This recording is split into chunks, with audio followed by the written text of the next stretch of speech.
Parlons visa Schengen, des procédures, des délais, du refus, des recours et des intermédiaires véreux. Pourquoi obtenir visa au Centre européen des visas, dit Maison Schengen, est-il si difficile ? Face à face spécial, je reçois ce lundi 17 novembre, après le journal de 19h, Joris Salden, directeur des affaires consulaires au ministère belge des Affaires étrangères. Rediffusion mardi 18 novembre, après le journal de minuit, après le journal de 7h. Chers auditeurs, chers téléspectateurs, bonsoir et bienvenue dans votre émission Le Face à Face. Aujourd'hui, on parle de... J'aurais presque eu envie de dire la Maison Schengen, mais pour être plus précis, parce qu'il faut être précis, du Centre européen des visas, la Maison Schengen. Comment cela se passe-t-il ? Pourquoi autant de plaintes ? Pourquoi une seule maison pour donner les visas de tous les pays européens ? Pour en parler avec nous, je reçois le directeur des affaires consulaires au ministère belge des Affaires étrangères, Monsieur Joris Salden. Bonjour. Bonjour. Bienvenue à Kinshasa. Merci beaucoup. Il semble que ce soit votre troisième visite dans notre pays. En effet. Troisième pays parce que vous entretenez le quotidien des relations entre nos deux pays, ou parce que vous venez ou vous avez à créer des problèmes. Pourquoi êtes-vous ici ? Mais c'est très simple. J'ai pris un mandat de directeur général des affaires consulaires et ça reprend deux éléments principaux. D'une part, je suis responsable pour la communauté belge à l'étranger, qui est quand même assez importante. Et d'autre part, j'ai dans ce portefeuille, en collaboration avec le ministère de l'Intérieur, la délivrance des visas. La compétence initiale est du ministère de l'Intérieur, mais comme nous avons nos ambassades, c'est nous qui faisons les visas sur le terrain, sur base des instructions. Maintenant, si vous permettez, le nom Maison Schengen, Centre européen des visas, ce nom a été modifié à un certain moment et c'est pas innocent. C'est pour ça que le nom est important. Parce que ce que les gens ne savent peut-être pas toujours, c'est que le Centre européen des visas, c'est à l'initiale une idée de l'Union européenne. C'est l'Union européenne qui, avec le Congo et avec la Belgique, a lancé cette initiative. Ce n'est donc pas initialement une initiative belge, ce que la Maison Schengen était à l'origine. Avec le Congo ? Le Congo a demandé que tous les visas européens soient centralisés au sein d'une même maison ? C'est un partenariat avec le Congo qui est à la base de la création de ce centre CEV. Et c'est pour ça que je suis pour la troisième fois ici à Kinshasa, parce que comme élément dans ce partenariat, il y a une évaluation 2 fois par an, une fois à Bruxelles, une fois à Kinshasa, où je viens avec le directeur général de la migration et on est à table avec, entre autres, les affaires étrangères, la DGM et d'autres partenaires congolais pour faire l'évaluation du système. Pour parler de tous les problèmes, et des problèmes, il y en a. On parle surtout des solutions. Après avoir évoqué les problèmes nombreux, est-ce que vous comprenez, parce que je vais vous lire certaines réactions des utilisateurs de votre service, est-ce que vous comprenez le ras-le-bol ou la colère de certains ? Je comprends parfaitement la colère de certains. Désolé, je vais faire un peu une historique. Comme je disais, j'ai repris mon mandat en 2023. En 2023, c'était juste la période après Covid. Donc, tout le monde, de par le monde, voulait voyager en même temps. On avait la Belgique, comme tous les autres partenaires Schengen, on avait des problèmes partout de par le monde parce qu'on n'arrivait pas à suivre. On a pu résoudre pas mal de ces problèmes dans d'autres ambassades et à un certain moment, je dis tiens, ça va mieux. Mais à un certain moment, j'ai demandé quels sont les chiffres pour Kinshasa. Je dis parce que c'est quand même notre plus grosse ambassade, je ne comprenais pas pourquoi là, les chiffres n'augmentaient pas tellement. À l'époque, on faisait en un an plus ou moins 15 000 dossiers. 15 000 dossiers, pour moi, c'était complètement insuffisant. En plus, il fallait souvent prendre des rendez-vous et ça prenait plus d'1 an pour obtenir un rendez-vous. Donc le système de rendez-vous ne fonctionnait pas non plus. Mais on avait un double problème. On avait des rendez-vous, sauf qu'il n'y avait personne qui venait. Qu'est-ce qui se passait ? En fait, des agences accaparaient déjà à l'époque les rendez-vous et revendaient les rendez-vous. Donc vous connaissez le système ? On est conscient du système, absolument. En fait, c'est un système qui existe depuis qu'on fait du visa. Je ne sais pas si vous avez jamais connu l'époque avant d'avoir ce centre, Toutes les ambassades, ils avaient des files de centaines de personnes devant la porte. Et en fait, qu'est-ce qu'on faisait? On payait la personne qui allait faire la file et on prenait les 10 premiers qui pouvaient rentrer. Et le reste, c'était non merci, vous reviendrez demain. Donc déjà, des passe-passe, on avait déjà à cette époque-là. Donc c'est pour ça d'ailleurs que le système de rendez-vous a été inventé à un certain moment. Mais le problème, c'était que donc on avait ces slots de rendez-vous, mais on n'avait pas de clients. Et ça, on ne comprenait pas. Il y a quelque chose qui ne va pas dans le système. Sur les 15 000 dossiers, combien d'effectifs traitiez-vous? On traitait 15 000 dossiers. Sur une demande de combien? Non, de rendez-vous? 15 000 dossiers, ça ne veut pas dire... Non, on avait l'équivalent de plus ou moins de faire 30 000 rendez-vous et on n'avait que 15 000 dossiers. Ça veut dire qu'on avait 50%. Une perte de 50% de slots qui n'étaient pas utilisés. Donc j'avais des gens, désolé, qui se tournaient les pouces, qui disaient « mais c'est pas normal ». Bon, les gens étaient peut-être un peu contents, c'était plus reposant pour mes collègues, mais c'était quand même pas l'objectif. Donc, la première chose qu'on a fait, c'est dire, là, il y a un problème. Il faut régler ça. Il faut faire en sorte que, pour chaque slot de rendez-vous, on ait un client. Qu'est-ce qu'on a fait? On a modifié, c'est l'opération qu'on a fait en novembre 2023, on a modifié le système qui faisait qu'il n'était pas possible de prendre un rendez-vous si on n'avait pas une demande de visa. Parce qu'avant, on pouvait prendre une demande de rendez-vous, bloquer des rendez-vous, sans avoir de demande de visa. On avait des gens, on regardait la liste, les demandes de rendez-vous, c'est monsieur AAA, BBB, CCC. En fait, c'était complètement fictif. Et ça, on a réussi à annuler. Oui, mais aujourd'hui, les gens, ils vont directement auprès de ces agences, il faut remplir leur dossier, et c'est les mêmes agences qui demandent les rendez-vous. Je vais arriver à ce stade-là, mais je pense qu'il est important d'expliquer les différentes étapes. Pendant un certain temps, ça a très bien fonctionné. Du coup, j'avais, moi, très content, des compliments.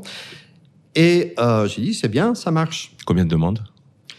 Ce qu'on a pu faire, en 2024, on a pu passer à près de 45 000 rendez-vous. On venait de 15. Ce qui s'est traduit, d'ailleurs, en une augmentation des visas que nous avons délivrés de plus de 32% de visas délivrés en un an. Vous imaginez la charge de travail, et mes collègues qui sont encore ici à Kinshasa, ils ont trimé pour rattraper tout ça. D'autre part, nous avons aussi pu diminuer fortement le délai pour le traitement. Parce que c'est une chose de permettre à quelqu'un d'introduire le dossier. Si après, vous ne savez pas suivre pour traiter le dossier dans des délais normaux, ça ne sert à rien. Vous passez de quel délai à quel délai? On est passé de 8 semaines à 1 semaine. Donc, pour les dossiers sur lesquels, bien sûr, nous avons nous-mêmes la possibilité de traiter le dossier. Ça veut dire? Dans certains dossiers, nous sommes obligés d'envoyer à l'Office des étrangers. Et là, les délais sont plus longs. Pour quelle raison, d'ailleurs? Il y a des raisons très objectives pour ça. Il est clair, l'ambassade ne peut pas refuser de visa. Ce n'est pas l'ambassade qui refuse le visa. C'est l'Office des étrangers. Donc, déjà, toute demande pour un dossier qui n'est pas complet, pour un dossier où on a des faux documents, et hélas, ça arrive beaucoup trop souvent, et on parlera sur les causes de ce problème par après, pour un dossier où il y a eu un refus précédent. On n'a pas le choix, la loi nous impose de transmettre à l'office. On peut bien sûr, même dans le cas d'un refus précédent, transmettre avec un avis négatif en disant le dossier n'est plus tout à fait le même, la personne n'a pas le même profil, et ce n'est pas automatiquement que ça va résulter en un refus. On a aussi tous les dossiers de long séjour pour lesquels l'analyse doit être plus poussée. Et là, ça se comprend qu'un dossier pour aller habiter dans un pays, ça prenne un peu plus de temps qu'une semaine. Mais ce n'est pas la majorité des visas. C'est pas la majorité des pays. Donc, en fait, la majorité des visas, on les traite en la semaine. Ce qui est quand même, désolé, un record. 45 000 dossiers, 32% de visas délivrés en plus. C'est combien de oui et combien de refus? Vous voulez deviner? J'ai envie de dire 33%, 66%. Vous connaissez assez bien. Les 33% étant les refus. Oui, c'est correct. Mais ça fait quand même 15 000 de refus. C'est un nombre important, mais je peux revenir après sur les causes de ces refus. On va y revenir. Qui pour nous sont embêtants. Parce qu'en fait, pour moi, et c'est un des éléments clés de la discussion que nous avons eu avec le DGM, pour moi, les refus ne sont pas toujours la faute du demandeur. Mais je reviendrai après sur ça. D'accord. Alors, sur les 15 000 refus, à 200... Combien coûte le visa, la demande de visa? Pour être précis. 90. Je ne connais pas toujours tous les détails des montants. Oui. Ça fait quand même 1 350 000 cadeaux pour les CEV chaque année. Ce n'est pas un cadeau, parce qu'un dossier refusé, en charge de travail, en besoin de personnel, c'est 3 fois un dossier accepté. C'est une question qui nous vient parfois, mais pourquoi est-ce que vous refusez? C'est comme si on aime bien refuser. On n'aime pas du tout refuser. Pour nous, un refus, c'est un problème. Parce que ça nous cause beaucoup plus de travail. Mais pourquoi, après le refus, ne pas tout simplement rembourser? Si vous allez chez le médecin et vous devez vous faire une radio, et le médecin dit, on va quand même vérifier, vous allez faire une radio.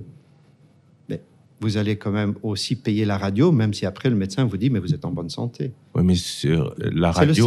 C'est le service qui est payé, c'est pas le visa qui est payé. La radio chez le médecin, elle est demandée par le médecin en fonction de ce qu'il constate. Celui qui vient pour le visa d'emblée, la maison Schengen ou le CEV peut dire votre dossier n'est pas éligible, ne dépensez pas votre argent. Mais pour ça, il faut analyser le dossier. Et donc, le travail est effectué. Donc, c'est le travail qui est effectué. Ce n'est pas le visa même qui est payé. C'est très important. On n'achète pas de visa. On ne paye pas pour un visa. On paye pour un service. Pas la même chose. Alors, aujourd'hui, avec vous, je voudrais qu'on parle de ces procédures, de la transparence, des défis spécifiques de la RDC. Si j'ai bien compris, la RDC pour la Belgique... D'ailleurs, pourquoi la Belgique pour tous les pays européens et pas la France, l'Espagne, l'Italie? C'est en fait une situation qui est venue assez naturellement parce que nous avons d'importants moyens à Kinshasa, beaucoup plus importants que d'autres pays. Autres. Mais ce n'est pas dans tous les pays la Belgique qui représente les autres postes. Si vous allez en Moldavie, par exemple, la Hongrie représente tous les pays Schengen. Il y a d'autres pays où c'est le Portugal qui le fait, il y a d'autres pays où c'est la France qui le fait. En fait, ça dépend des moyens disponibles sur place. Et en fait, c'est un service que nous rendons à d'autres ambassades. C'est ce qui s'appelle la représentation. Si vous traversez le fleuve, vous allez voir que c'est la France qui représente la Belgique de l'autre côté du fleuve. Pour tous les pays Schengen, la France?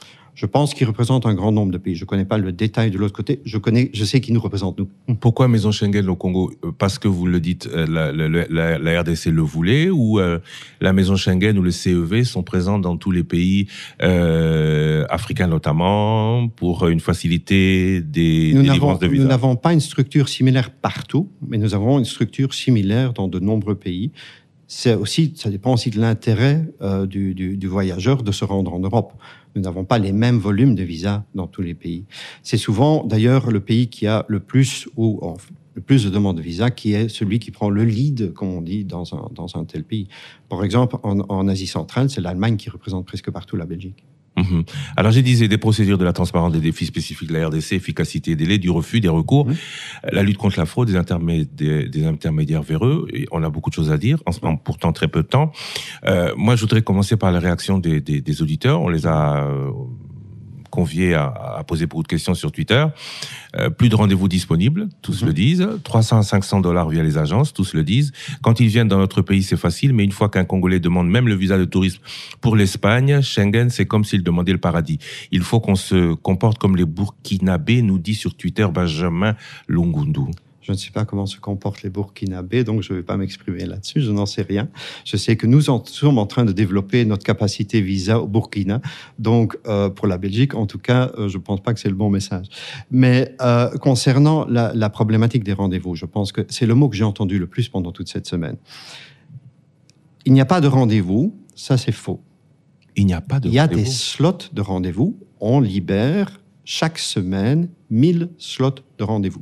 Et chaque semaine, on vous renvoie à janvier 2027 si vous avez de la chance, ou 2026 si vous avez de la chance. Il y a un problème, mais il y a un problème avec le système de rendez-vous. Et encore une fois, je ne suis pas là pour nier quand on a un problème.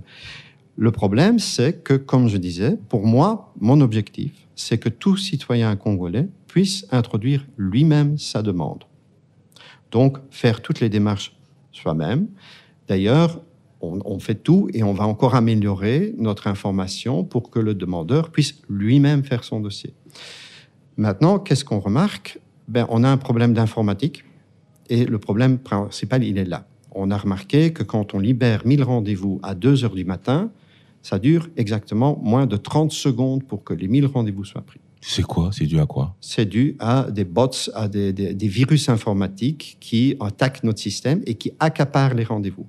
Maintenant, il y a derrière ces 1000 rendez-vous, il y a des personnes. Donc, ce sont des personnes qui ont donné leur code d'accès à des agences de voyage, ce qui n'est pas supposé être le cas. Vous n'êtes pas supposé donner vos codes d'accès à une agence de voyage.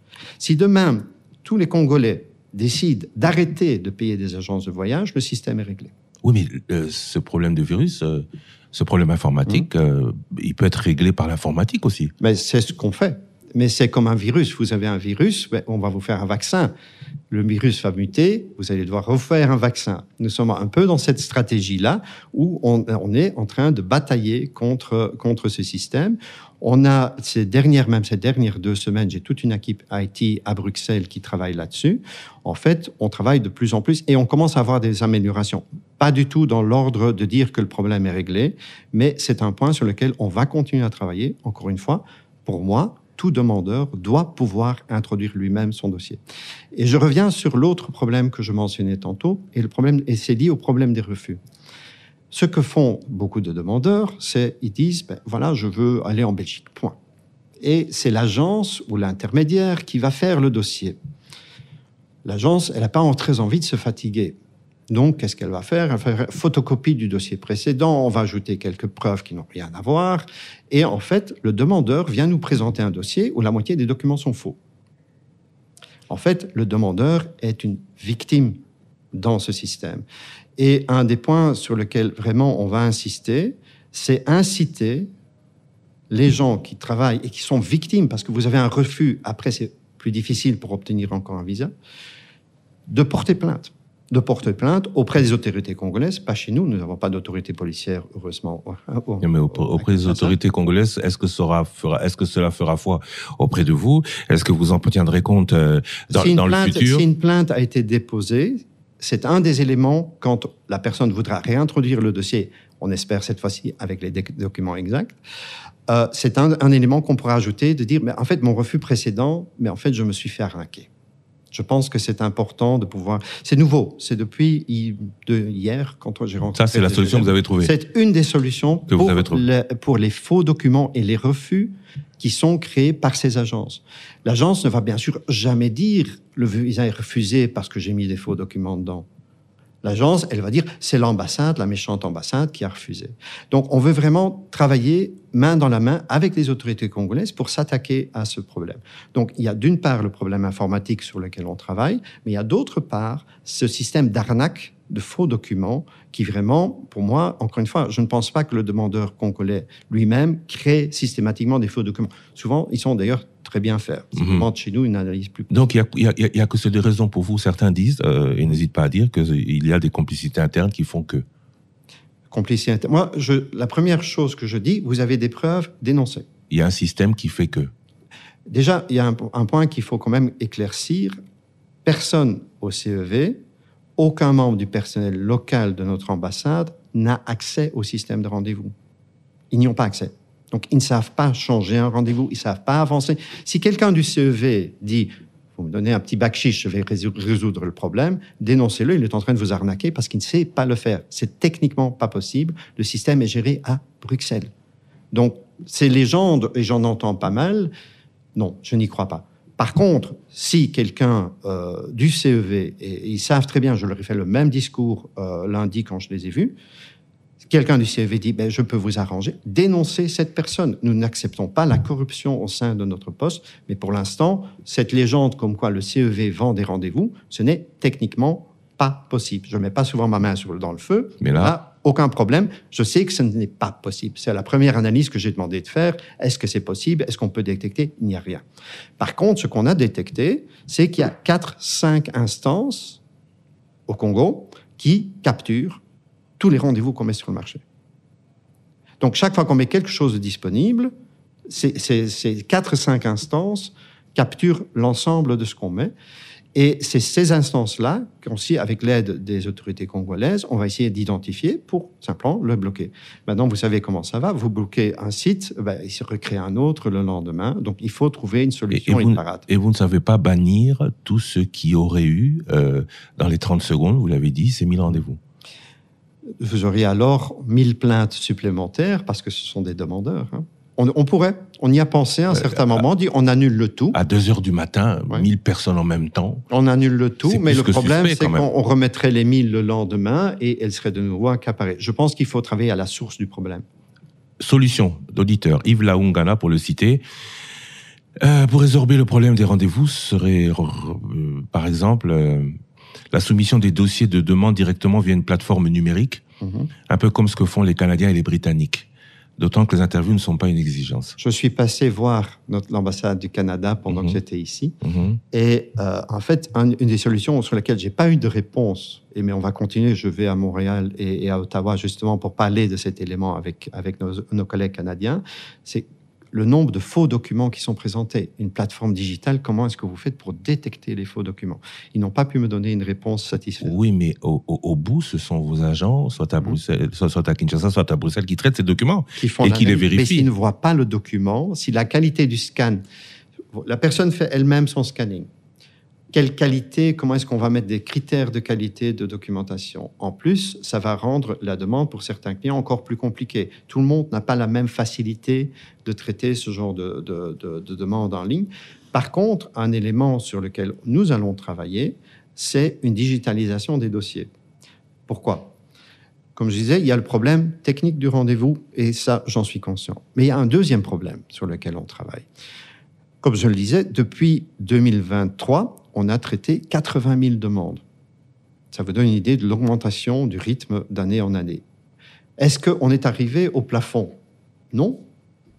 La société congolaise évolue. Vous avez une classe moyenne qui évolue. Il y a de plus en plus de gens qui peuvent voyager et on espère qu'ils viennent en Belgique. Donc, nous sommes très ouverts à accueillir ces gens. Cela veut dire que même si demain j'atteins tout ce que je dois faire aujourd'hui, demain les chiffres ne vont pas être les mêmes. Donc en fait, on s'est inscrit dans un processus de courbe de croissance. Nous avons fait 45 000 slots cette année. Mais l'année prochaine, on va passer à 65. L'année d'après, on va augmenter encore. Maintenant, il y a un problème, bien sûr, tout bête de logistique. Les bâtiments sont ce qu'ils sont. Je ne peux pas casser les murs. Je ne peux pas mettre les gens sur le parking. Donc, je dois trouver d'autres solutions. Une partie de la solution va passer par une digitalisation, mais une digitalisation faite par nous. Pourquoi? Parce que du coup, je peux déplacer le travail dans d'autres centres. Je peux en faire une partie à Bruxelles, ce qui veut dire que je peux traiter plus de demandes. L'objectif est de traiter plus de demandes et c'est une évolution naturelle des demandes ici à Kinshasa. Et on doit suivre ça, c'est notre travail. Donc le système américain-canadien, pas pour vous? Pas pour l'instant. Je ne dis pas, la technologie évolue tellement. Il y a des outils technologiques qu'on a maintenant, qu'on n'avait pas il y a 5 ans. Pour moi, je reste ouvert à cette analyse. On va continuer à travailler. C'est une des pistes sur lesquelles on travaille. Mais pour l'instant, j'ai ce problème de pays où il y a un nombre de faux documents qui ne sont pas acceptables et qui posent problème. De plus en plus dans le monde, les documents comportent des QR codes, donc facilement identifiables quant à leur originalité. Ça faciliterait fortement notre vie. Pourquoi ne pas l'imposer ? Ce n'est pas à moi à imposer au système bancaire congolais de produire des documents. Ce n'est pas moi à imposer à l'état civil de l'État du Congo de comment produire leur état civil. Oui, mais quand, en termes de photo, je vais aller sur le bête exemple. Quand, en termes de photo-passeport, la France n'impose pas les mêmes règles que la Belgique, c'est celui qui accepte les documents, qui demande à celui qui impose à celui qui fait la demande les conditions qui sont les siennes. Est-ce que imposer des QR codes ou copie certifiée conforme, QR code, c'est... J'adore le QR code et certains pays l'utilisent et ça nous aide grandement. Notamment le Canada et les États-Unis. Mais encore une fois, si moi j'impose des QR codes sur les documents congolais, je vais refuser tous les visas où il n'y aura pas de QR codes. Je ne pense pas que ça peut marcher. Il y a, en fait, on travaille fortement et main dans la main avec beaucoup de pays où, en fait, on aide les processus de légalisation. On a développé une plateforme pour la légalisation en Belgique qui est extrêmement performante. Et je suis en négociation avec pas mal de pays pour dire, ben voilà, reprenez notre système de légalisation. Pas parce qu'il est tellement magnifique, mais parce que comparé au système que vous avez, il est beaucoup plus sécure. C'est dans l'intérêt des autorités que leurs documents d'état civil soient corrects. C'est dans notre intérêt que les documents qu'on nous présente puissent être vérifiés. Donc, on est en partenariat avec pas mal de pays, entre autres à travers notre agence Enabel, pour aider à développer des plateformes, parce que plus les documents sont sécurisés, plus vite je vais pouvoir traiter les dossiers et plus vite on va pouvoir délivrer les visas. On est complètement sur la même ligne. Mais je ne peux pas imposer, je peux offrir certains services, mais ce n'est pas à moi à imposer un système dans un pays quelconque. Parlant du refus, vous avez dit qu'une des causes principales, c'est notamment les faux documents, mais il y a aussi des preuves insuffisantes que le demandeur va rester au pays. Alors, question d'auditeur, des preuves suffisantes pour le retour au pays et des preuves suffisantes de survie. Quel montant minimum par rapport au séjour, y a-t-il un seuil que celui qui va remplir sa demande doit avoir? Par exemple, pour un délai d'un mois, je dois avoir minimum 5 000 euros, une semaine 1 000 euros. Est-ce qu'il y a des seuils? Il y a, en fait, les revenus sont une preuve dans deux sens. Ils sont une preuve comme quoi la personne a le montant nécessaire pour le voyage. Et là, le plafond, il existe, c'est 95 euros par jour. 95 euros par jour. D'autre part, et les revenus servent aussi à démontrer l'intensité ou non de retourner au pays par après. C'est un des éléments que nous devons analyser dans le cadre du code visa. Encore une fois, c'est une réglementation européenne. Et là, les revenus, c'est pas j'ai aujourd'hui 10 000 euros sur mon compte en banque que je n'avais pas hier et qui ne seront plus là demain. C'est j'ai par exemple des revenus réguliers. C'est plus le fait que les revenus soient réguliers que le fait qu'il y ait un gros montant. Un gros montant, on sait très bien, tu me prêtes 10 000, le lendemain c'est sur un autre compte et le jour après sur un troisième. Ici, pouvoir démontrer que pendant un certain nombre de mois, on a eu un salaire fixe qui a été payé, voilà, mais ça c'est une preuve. Les deux sont... Et j'ai remarqué que sur notre site web, c'est mal expliqué. On va travailler d'ailleurs sur cette explication parce qu'il y a un peu de confusion sur à quoi servent les revenus. Donc, il y a un montant qu'on doit pouvoir démontrer et qui peut être demandé à la frontière. C'est pas juste nous qui sommes là pour imposer, pour dire vous devez le montrer. Il peut être demandé quand la personne va se présenter au contrôle de frontière. Ça, c'est les fameux 95 euros. Même si on a reçu le visa, on peut être refusé d'entrer. On peut être refusé. C'est l'intérieur et le contrôle des frontières, c'est l'intérieur. Donc, le contrôle sur l'accès au territoire, le fait que je passe la frontière, n'est pas une compétence des affaires étrangères, une compétence de l'intérieur. Ce qui veut dire que dans certains cas, on a un problème à la frontière. Quel est le cas le plus fréquent de problème à la frontière? C'est les personnes qui disent « je vais faire du tourisme en Belgique ». Ils viennent nous demander un visa pour faire du tourisme. Dans le dossier, on a entre autres une réservation d'hôtel, parce que bon, je vais faire du tourisme, je ne vais pas faire du camping, donc je mets une réservation d'hôtel dedans. Bien sûr, pour pouvoir récupérer l'argent d'une réservation d'hôtel, il faut l'annuler rapidement. Donc les gens annulent leur réservation d'hôtel avant de mettre un pied en Belgique. On fait une vérification à la frontière, mais il n'y a pas de réservation d'hôtel. En fait, ces personnes ne venaient pas faire du tourisme en Belgique. En fait, ils venaient visiter leur famille et ils logeaient auprès de leur famille. Et il y a une autre rumeur et une autre information qui tourne comme quoi il est beaucoup plus difficile d'obtenir un visa pour visiter sa famille parce qu'on va, nous, en partir du principe que la personne, si elle est de la famille, elle va vouloir rester. C'est faux. C'est absolument faux. Donc, beaucoup de dossiers nous sont présentés comme étant des dossiers touristiques, mais qui sont en fait, on a une grande communauté congolaise en Belgique, et on en est très content et très fiers. Et en fait, c'est complètement normal que vous voulez visiter votre famille. Donc, ne prétendez pas que vous venez visiter l'Atomium quand vous venez simplement rencontrer votre famille. Pour moi, c'est très important de clarifier ce point-là. Et aussi, là-dessus, on va améliorer notre information. S'il vous plaît, vous pouvez venir faire du tourisme en Belgique, on est très content, c'est un très beau pays, il faut venir le visiter. Vous êtes pas plutôt dans la dynamique empêcher le maximum de gens de venir? Vous êtes plutôt dans la dynamique je suis dans la dynamique qu'ils viennent. Il fut, et je dois quand même mettre le contexte historique, quand moi j'ai commencé aux affaires étrangères, le message était, le visa c'est une façon de fermer la porte. Ben c'est ça. Le visa n'est plus une façon. Moi, n'est plus depuis quand? Ce n'est plus depuis un certain temps. Dans une Europe où de plus en plus les politiques sont de limiter l'immigration. L'immigration illégale. L'immigration illégale, oui, mais on parle d'immigration en règle générale. Non. Parce que même le nombre de visas, la politique européenne, c'est de diminuer le nombre de visas donnés aux étrangers. Nullement. En tout cas, je peux vous assurer que quand moi j'ai repris mes fonctions, encore une fois il y a 3 ans, j'ai plaidé pour une politique migratoire ouverte. Maintenant, j'ai un problème avec ça, je vais y revenir là-dessus. Mais quand on écoute tous les débats, notamment, on était l'année dernière au mois de juin, en Belgique, c'est pas le cas, vraiment, c'est pas autant le cas en Belgique qu'en France, par exemple. On parle de limiter le nombre de visas octroyés. Mais vous me demandiez tantôt s'il était mieux que la France reprenne et d'autres pays reprennent leurs visas. La différence, nous n'avons pas ce cap. Pour nous, le visa, la migration régulière, même pour des gens qui veulent venir s'installer en Belgique, que ce soit pour études, regroupement familial, travail, ces options existent. Moi, j'ai un discours ouvert. Maintenant, j'ai un problème avec ça. Ça me pose un problème. Quand, en même temps, les chiffres de demande d'asile augmentent en Belgique... 2500 nous a dit Freddy Rosemont hier. Oui, ça me pose un problème. Parce que quand moi, je suis à la table avec la ministre de la Migration, elle va me dire, mais oui, mais vous voulez faire une politique d'ouverture, mais regardez... Un tiers des visas qui sont donnés, ce sont pour des personnes qui vont demander l'asile en Belgique. Non, un tiers. Un tiers. Il va dire un tiers. Je pense que c'est un tiers des demandes, je pense qu'il faut reformuler, un tiers des demandes d'asile sont avec des visas belges. C'est ça qu'il a dit. Ah, ok. Mais alors, donc, ça veut dire que, quelque part, on se fait un petit peu taper sur les doigts en disant que je suis trop gentil à Kinshasa. Oui, mais là, vous parlez de la Belgique.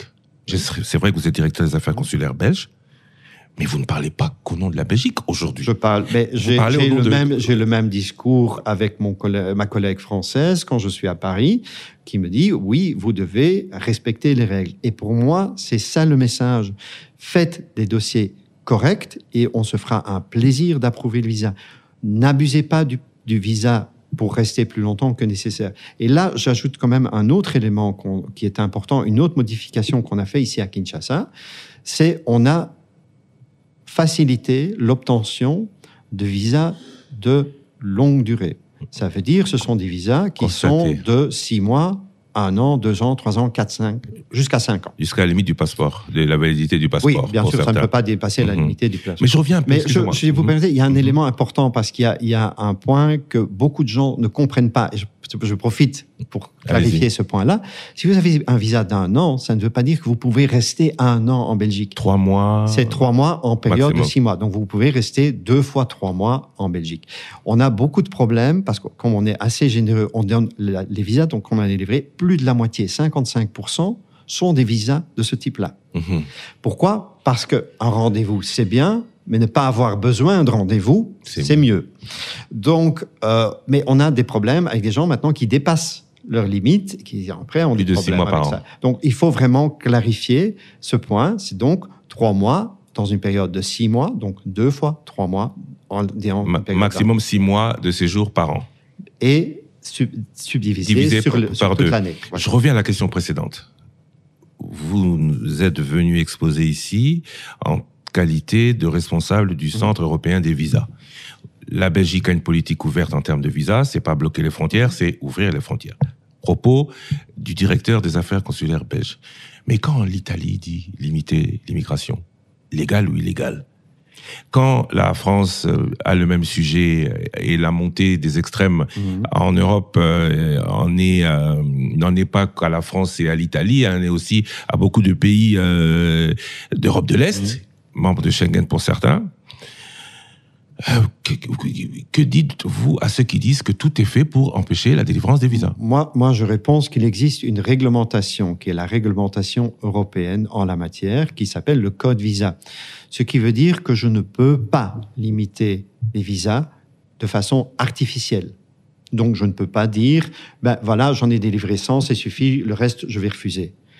Chaque dossier doit être analysé à sa propre valeur. C'est ce que dit le Code. Donc, si j'ai 100% d'excellents dossiers, je me ferai un plaisir de délivrer 100% de visas. Le problème n'est pas la migration légale. Le problème, c'est la migration illégale. Et justement, c'est à ce moment-là, quand moi je tiens ce discours, et honnêtement, vous m'entendez, je crois à ce que je dis, et je vais continuer à défendre ce point de vue. Mais quand j'ai des demandeurs d'asile qui augmentent, vous comprenez que ça rend ma position au niveau politique plus difficile. Cela n'empêche, moi, je me range derrière le code. La loi prétend et dit qu'il faut travailler comme ça, je continuerai à travailler comme ça. Joris Salden, directeur des affaires consulaires, ministère belge des Affaires étrangères, chargé de la délivrance des visas et de la communauté belge à l'étranger. Pour terminer, je voudrais qu'on en parle un peu des services aux Belges, sécurité et assistance. Tous sont satisfaits. Là aussi, vous avez enregistré, là aussi, vous avez des problèmes. Connaissez-vous vos citoyens? Sont-ils toujours satisfaits? Mes citoyens ne sont pas toujours satisfaits non plus. Mais de façon générale, je pense que on a fait une enquête permanente d'opinion auprès de tous nos citoyens. Le degré de satisfaction de nos services consulaires est entre le 80 et 85%. Donc, est-ce qu'on met tout le monde content? Non.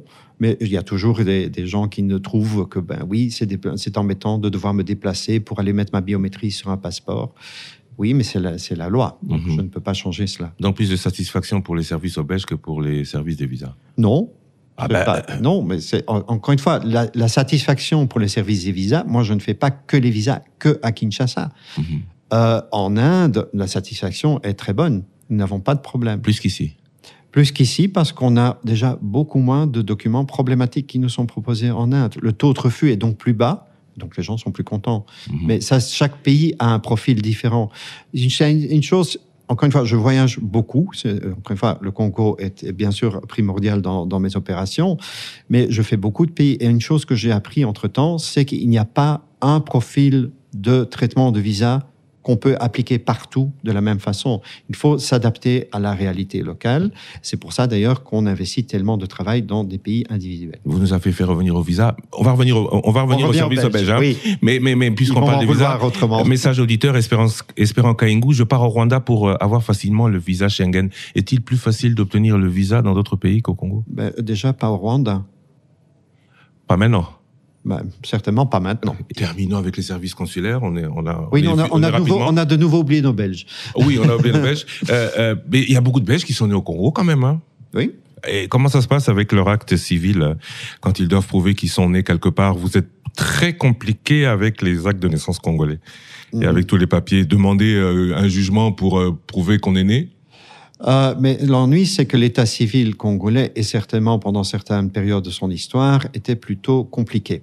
Donc, ad vitam aeternam, ceux qui sont nés pendant cette période devront passer à la justice pour démontrer qu'ils sont nés? Il y a un élément qui va changer et qui est important, c'est que nous avons lancé pour nos Belges à l'étranger une base de données d'actes d'état civil électronique.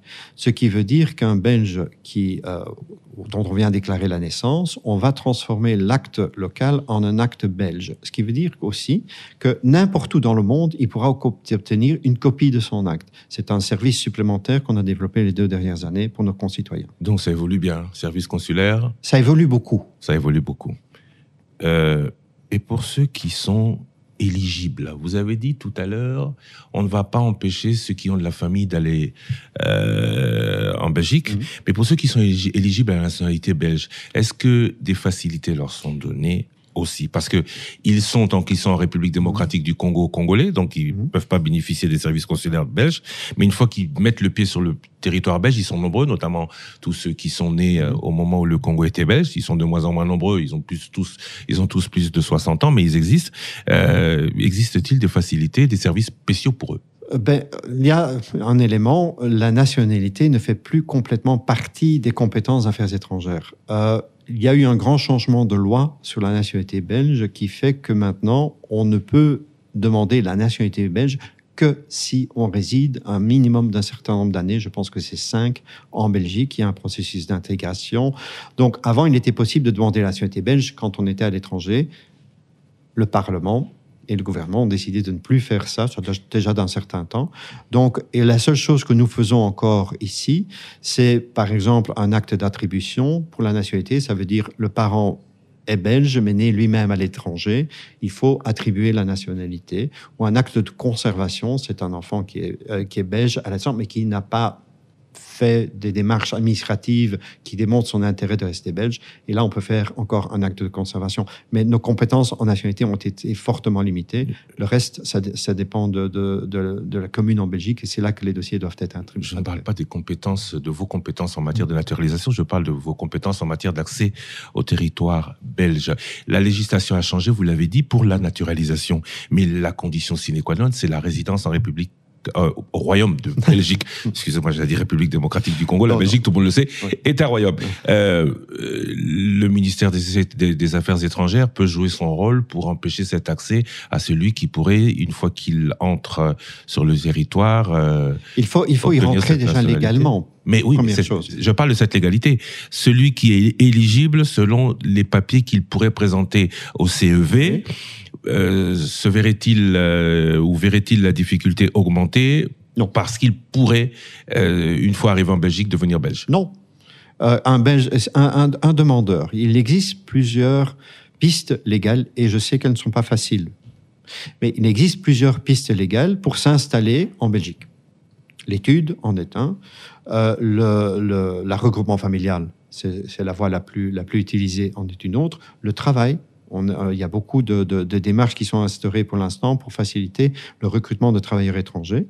Une fois que vous êtes en Belgique, vous pouvez demander la nationalité si vous êtes dans les conditions pour le faire. Donc, séjour, intégration, les critères qui sont prévus par la loi. Pourquoi est-ce qu'on compliquerait la vie aux gens juste parce qu'ils peuvent demander la nationalité plus tard? Ça n'a aucun sens.